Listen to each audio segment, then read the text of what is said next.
Mes chers collègues, il est proposé ici de rappeler dans la LPM que la France, seul pays européen présent dans l'Indo-Pacifique, contribue à la défense du droit à la circulation maritime dans cette région, notamment en mer de Chine méridionale et dans le détroit de Taïwan, afin de préserver la paix et la stabilité de la région.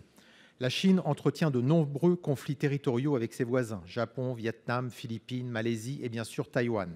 La recrudescence des incidents observés en mer de Chine est liée à une volonté du régime de Pékin de s'approprier un espace maritime international. La situation devient très tendue, voire angoissante pour les pêcheurs vietnamiens, régulièrement menacés par les gardes-côtes chinois.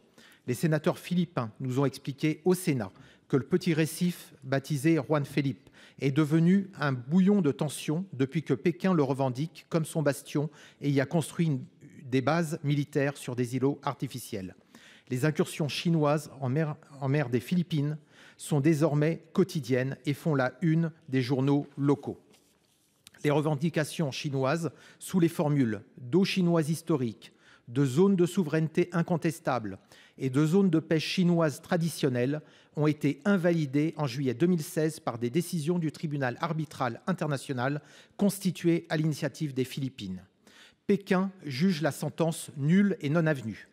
Non content de ne pas respecter le droit international quand il n'est pas conforme à ses objectifs, Pékin menace directement la libre circulation du commerce international en affirmant que les eaux du détroit de Taïwan sont sous souveraineté chinoise.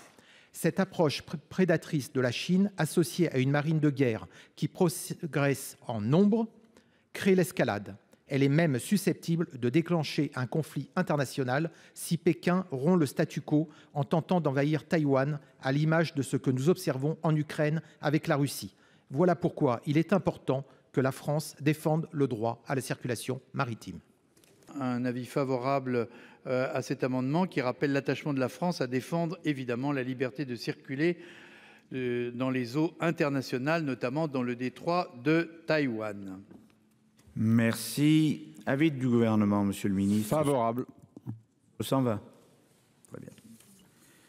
Je vais donc mettre aux voix le 120 avec 2 avis favorables. Qui est pour? Qui est contre? Il est adopté. Merci beaucoup. Je voulais vous remercier sincèrement pour ces 2 avis favorables qui seront importants et qui seront entendus très loin d'ici. Merci.